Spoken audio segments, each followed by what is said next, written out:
안녕하세요. 사사이 사람 사는 이야기 오늘 사연입니다. 만약에 예상치 못했던 일이 자신한테 일어난다면 얼마나 놀랍고 당황스러울까요?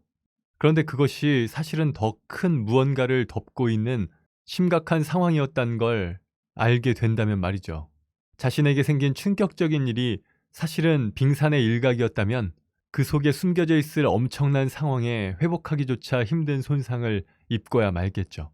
저는 말로만 듣던 빙산의 일각이라는 상황을 직접 겪었습니다. 형님이 쏘아 올린 작은 공이 남편의 비밀을 알게 했고 그 비밀 속에는 사실 더 큰 문제가 들어 있었죠.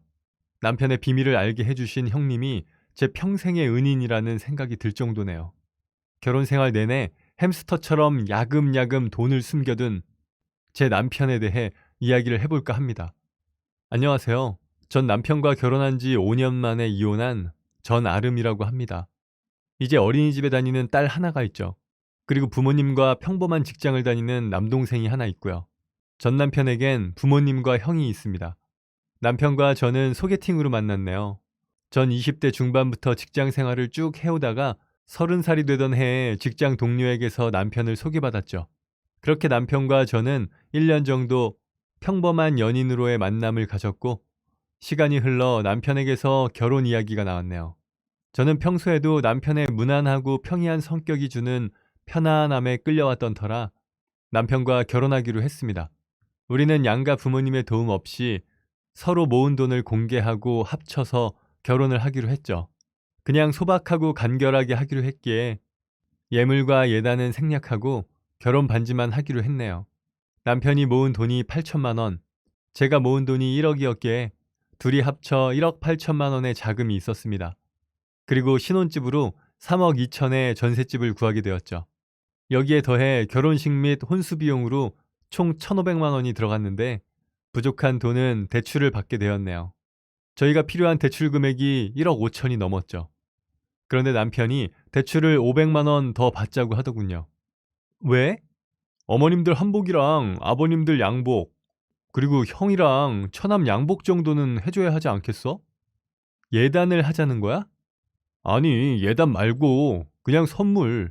결혼식 날 식구들 입을 것도 그렇고 기분이라는 게 있잖아. 그냥 그렇게 하면 안 될까?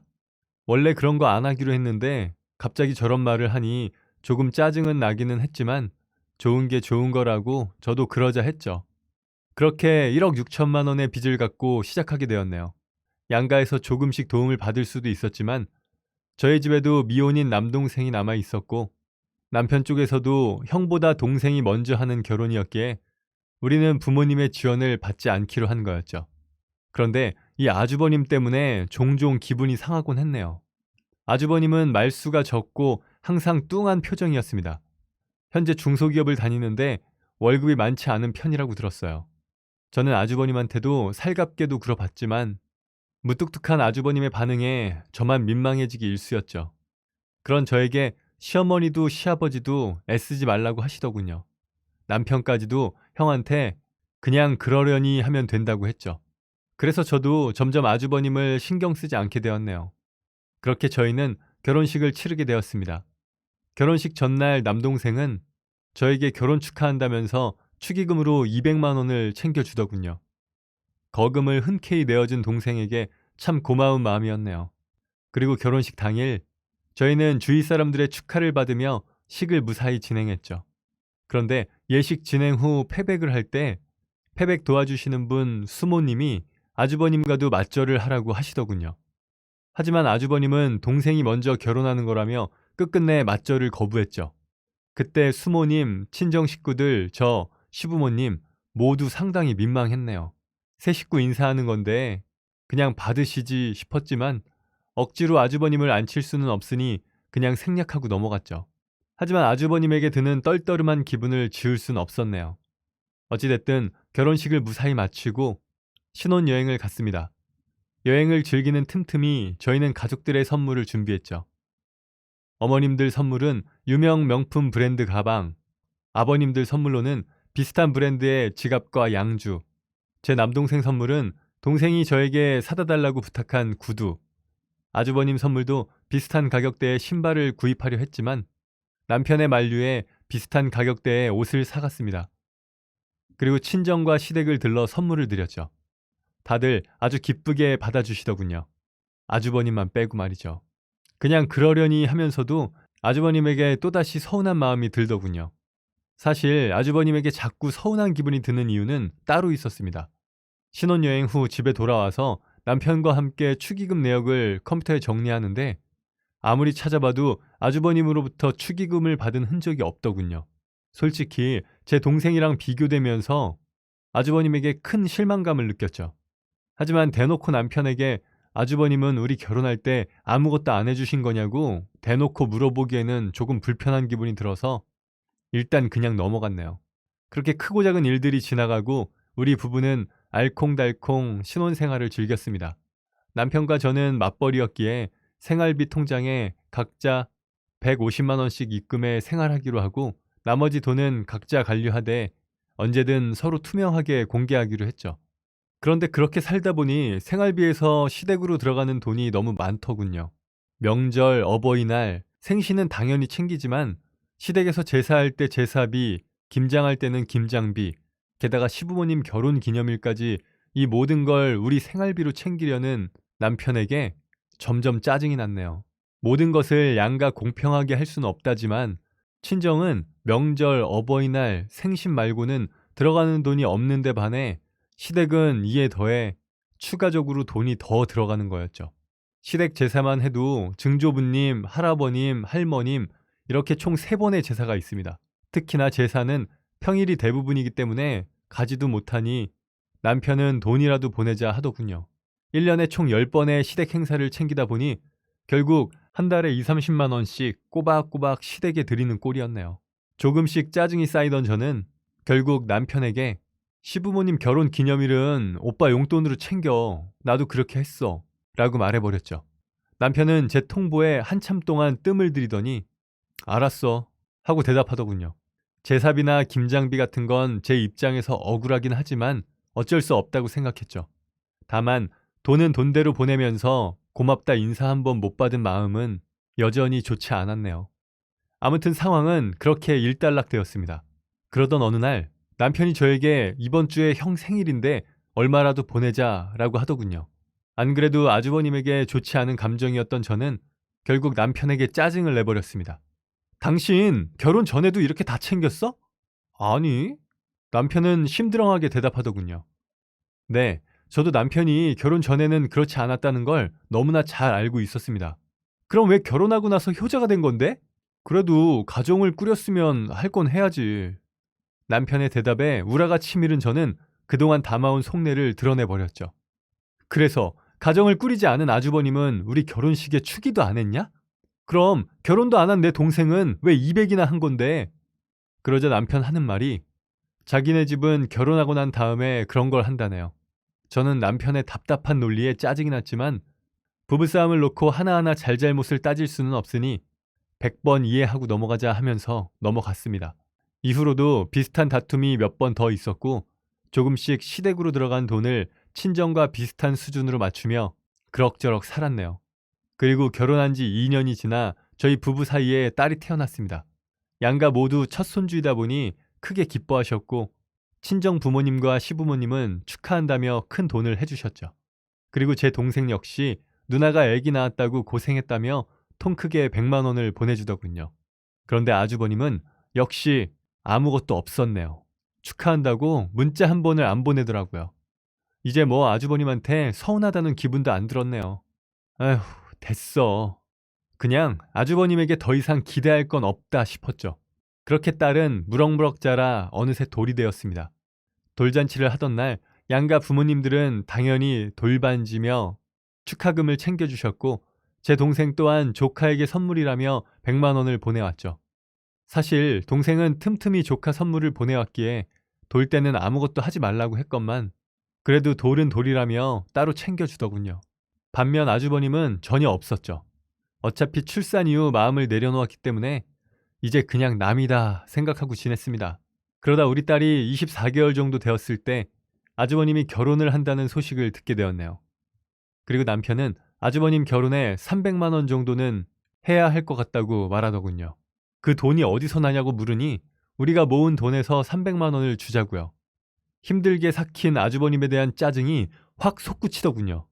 왜 거기에 300을 해? 지금 그 돈 말고 돈이 어디 있어. 태어난 남편의 말에 전 그만 성질을 버럭 내고 말았습니다. 장난해?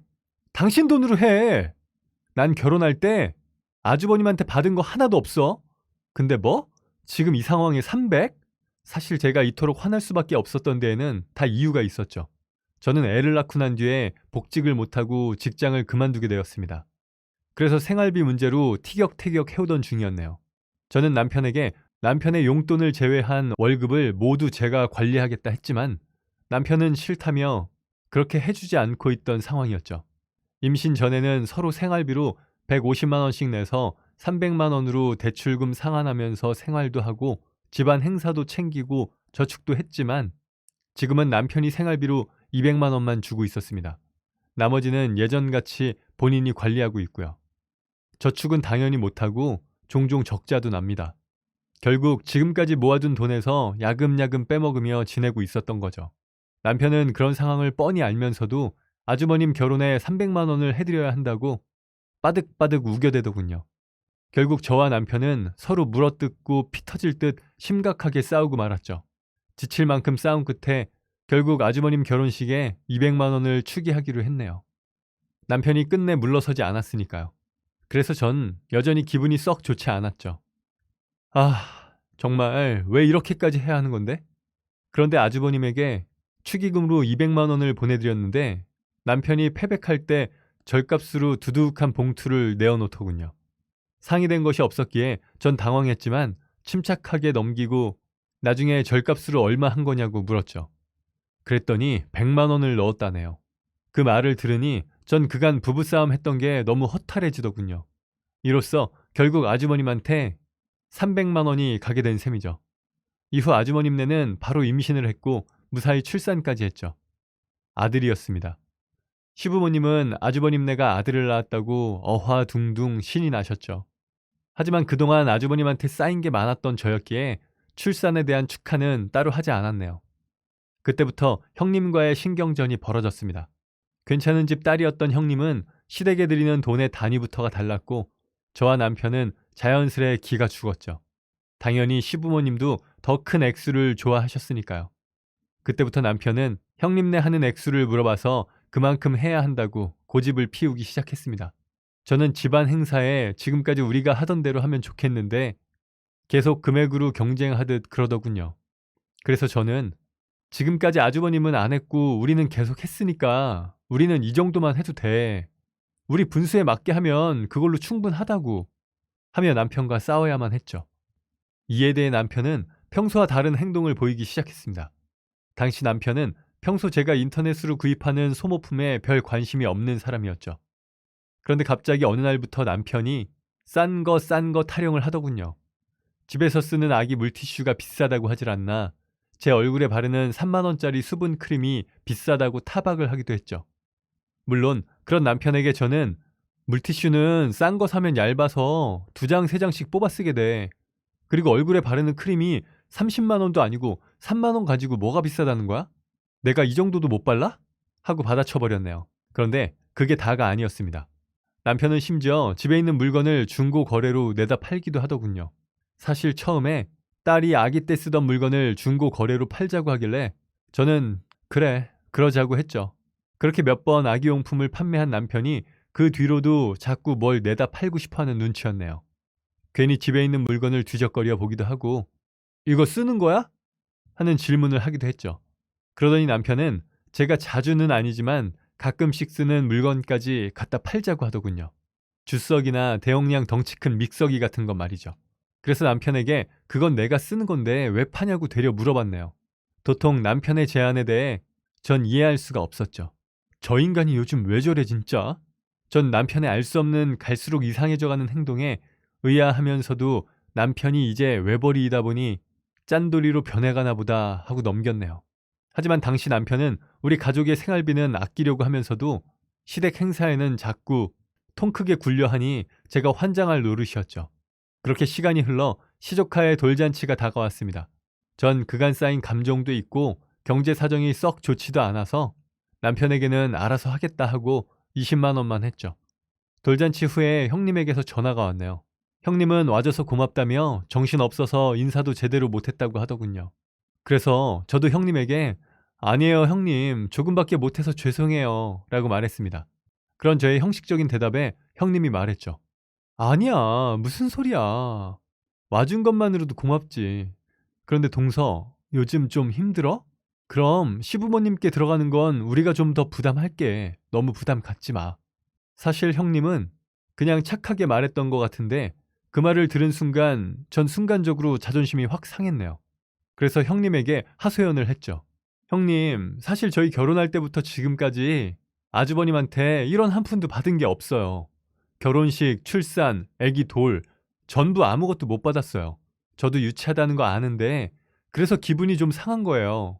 저의 하소연을 들은 형님은 조금 당황했는지 아, 그래. 그랬구나. 몰랐네. 미안해. 라고 말하고 서둘러 전화를 끊더군요. 형님한테 그렇게 이야기하고 나니 저는 속이 좀 시원했네요. 하지만 아주버님에 대한 감정은 여전히 좋지 않았죠. 그런데 그로부터 며칠 후 형님에게 다시 전화가 왔네요. 동서, 잘 있었어? 다른 게 아니고, 그냥 좀 오해는 풀어야 할 것 같아서 동선에 결혼할 때 남편이 500만 원 서방님한테 보냈대. 그리고 지우 낳았을 때도 300만 원 보냈다 하고 그리고 지우 돌 때도 200만 원 보냈다고 하네. 그리고 지금까지 명절이랑 지우랑 동서 생일, 어린이날, 크리스마스 때마다 항상 20만 원씩 서방님한테 보냈다고 하더라고. 동서가 좀 오해한 부분이 있는 것 같아서 우리 신랑 말은 없어도 그렇게 경우 없는 사람은 아니야. 동서가 오해하지 않았으면 좋겠어. 미안해. 또 신랑이 오해받는 건 싫으네.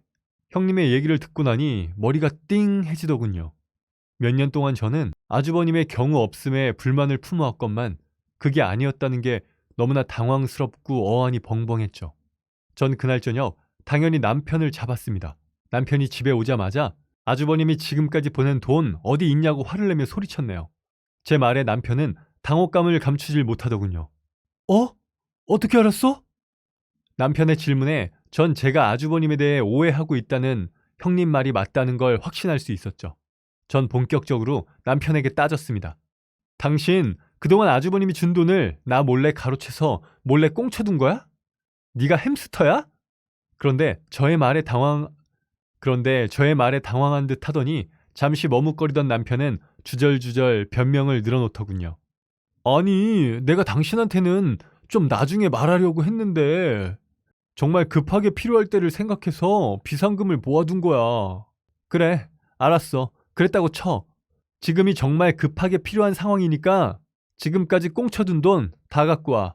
그리고 왜 나한테 아주버님이 돈 줬다고 말을 안 해서 괜히 사람을 오해하게 만들어? 제 질문에 남편은 쭈뼛쭈뼛 미안하다 하더군요. 전 남편에게 지금 당장 그 모아둔 돈을 이체시키라고 했습니다. 그런데 남편이 머뭇거리고만 있었죠. 뭐해? 당장 이체시키라니까? 없어. 뭐라고? 다 썼어. 순간 이 남자가 다 썼다고 거짓말을 하는 건지 정말 다 쓴 건지 상황 판단이 제대로 되지 않았죠. 무슨 소리야? 아주버님이 당신한테 보낸 돈이 어림잡아도 1,500만 원이야. 그게 다 어디 갔어? 침묵하고 있는 남편을 황당하게 바라보던 저는 아차 싶었네요. 진짜 어디에 갖다 썼구나. 생각이 여기에까지 미친 저는 남편에게 소리를 질렀습니다. 뭐냐고 이 새끼야. 너 당장 통장 내역 가져와. 남편이 휴대폰으로 은행을 로그인해서 넘겨줬으나 휴대폰으로는 5년 전 기록까지는 안 나오더군요. 다음날 저는 남편을 끌고 은행으로 갔습니다. 그리고 우리 결혼할 때부터의 통장 거래 내역을 뽑았죠. 5년 동안 아주버님이 남편에게 보낸 돈만 2천만 원이 넘더군요. 그런데 잔고가 비어 있었습니다. 자, 그래. 그럼 그 돈 어디 있어? 당신이 술도 담배도 안 하는데 그 많은 돈을 다 어디다 갖다 쓴 거야? 저의 다그침에 남편은 결국 울며 겨자 먹기로 실토하더군요. 어떻게 된 거냐면 그 돈을 투자했는데 좀 잘못돼서 남편은 그 2천만 원을 저 몰래 햄스터 마냥 꽁쳐뒀다가 비트코인으로 다 날려버렸다네요. 그 사실만으로도 황망한데 남편의 비밀은 그게 전부가 아니었습니다. 그리고 실은 비트코인으로 날린 돈을 만회해 보려고 마이너스 통장 만들었는데 그것도 잘못돼서. 너 미쳤구나. 남편의 말을 듣는데 어이가 없어 웃음밖에 안 나오더군요. 그런데 그게 끝이 아니었습니다. 그리고 보증금도 담보로 좀 빼서 그걸로 선물 주식을 했는데 그것도 거의 손해봤어. 그러니까 결국 남편은 비트코인으로 2천을 날린 것도 모자라서 마이너스 통장으로 또 투자했다가 날렸고, 또 전세 보증금을 담보로 대출을 받아 주식을 했다가 그것까지도 거의 날려버렸다는 거였죠. 그러니까 결론적으로 우리가 결혼하면서 넣은 전세 보증금 중에 건질 수 있는 돈이 없다는 거고, 그 말은 결국엔 우리는 이 집 전세가 끝나면 그대로 길거리에 나앉게 된다는 거죠. 이 결론까지 내리고 나니 아무런 생각도 들지 않더군요. 그저 눈앞이 깜깜해지면서 모든 것이 막막해졌네요. 아무것도 모른 채 갑자기 구렁텅이에 빠져버린 꼴이었죠. 저랑 남편 둘뿐이었다면 이보다는 나았을까요? 이제 말문이 트여 말하고 있는 저 아이는 이제 어쩐다는 말인가. 딸 아이 생각을 하니 그제서야 눈물이 흐르더군요. 이후 전 혼자 이 상황을 어떻게 해야 할지 곰곰이 생각하다가 친구들에게 조언을 구했습니다. 친구들이 내려준 결론은 간단하더군요. 사행에 빠진 놈은 구원하지 말라. 그것은 너와 내 아이 또한 지옥으로 이끌 것이다. 전 이때부터 남편으로부터 완전히 달아나야 하겠다고 마음먹었네요. 그래서 전 일단 남편이 계속 그러고 다니게 그냥 내버려 뒀습니다. 그리고 집 근처 도박 중독 치료센터에 가서 전 중독자 가족 상담을 받았죠. 상담사 선생님께서 남편의 돈줄을 끊으라고 말씀해 주셨죠. 그래서 전 그 말대로 남편의 경제권을 뺏었습니다. 몇 년 동안 절대 안 준다고 버티던 남편은 본인이 지은 죄가 있으니 순순히 주더군요. 그리고 정신과를 방문해 우울증 상담 치료 기록을 남겼죠. 저는 약간의 우울증 정도로 약물 치료를 할 정도는 아니라고 진단을 받았습니다. 어쨌거나 꼬박꼬박 도박 상담센터와 정신과를 다니면서 꾸준히 치료를 받았죠. 그리고 몇 달 동안 증거를 만들고 모아둔 저는 지금까지 결혼 생활 내내 햄스터 마냥 혼자 비상금을 숨겨둔 남편의 통장 내역, 비트코인에서 주식으로 이어진 사행성 행위와 그로 인해 날린 돈, 그리고 도박 중독 센터에서의 상담 기록과 정신과 치료 기록을 바탕으로 남편에게 이혼 소송을 제기했습니다. 남편이 부부간 아무런 상의 없이 2억 가까이 되는 돈을 모두 날린 것이 크게 작용했고, 이에 더해 비트코인에서 돈을 날리고 그 돈을 만회하고자 몰래 대출을 받아 주식을 시작한 것 또한 부부간의 신뢰를 무너뜨렸으며, 사행성 행위로 잃은 돈을 주식으로 메꾸려 한 점 등이 모두 참작되어 우리 부부의 이혼이 성립되었습니다. 남편이 저에게 위자료 1,000만 원을 지급해야 한다는 판결이 내려졌죠. 하지만 빚만 남은 남편에게 1,000만 원이 있을 리 없고, 우리가 살던 전셋집을 빼서 제가 가져왔던 돈 중 1억만 다시 가져왔네요. 나머지 빚은 남편이 어떻게든 하겠죠. 그렇게 저는 남편으로부터 완벽하게 해방될 수가 있었네요. 그리고 남편과 헤어지고 난 뒤에 형님에게 미안하기도 고맙기도 해서 인사드릴 겸 전화를 걸었죠. 형님, 저희 이야기 다 들으셨죠? 그동안 지우 아빠가 계속 숨겨서 제가 지금까지 아주버님을 오해했어요. 정말 죄송해요. 동서도 몰랐으니까 그래도 이해해. 지금까지 혼자 오해하면서 형님까지도 얄미웠는데 알고 보니 형님은 그냥 착한 사람이었네요. 형님, 제가 당부하는데 지우 아빠한테 앞으로는 절대 돈 해주지 마세요. 전 빨리 발 빼는 게 좋을 것 같아서 이렇게 빠져나왔지만요. 그리고 형님 덕에 알게 된 부분에 대해 다시 한번 감사드려요. 정말 저랑 우리 지우 구해주신 거예요. 그렇게 저는 형님에게 마지막으로 고마움과 미안함을 담은 통화를 했습니다. 햄스터 남편이 단순히 비상금을 만들어둔 줄 알았는데 그것은 빙산의 일각이었네요. 남편의 비상금을 몰랐다면 저는 전세가 끝날 때까지 아무것도 모르고 그대로 살았겠죠. 친정 부모님은 저에게 그래도 결혼할 때 들어간 1억은 돌려받았으니 이 정도로 끝난 것에 감사하라고 하십니다. 저 또한 그렇게 생각하고요. 남편은 이혼 후 시댁으로 들어갔다 하네요. 빚만 잔뜩 지고 이혼당한 남편은 시댁에서조차 구박덩이가 되었죠. 그리고 형님의 입김인지 시부모님도 아주버님도 남편에게 돈을 일절 해주지 않았다 합니다. 그래서 남편은 결국 파산 신청을 했다고 하더군요.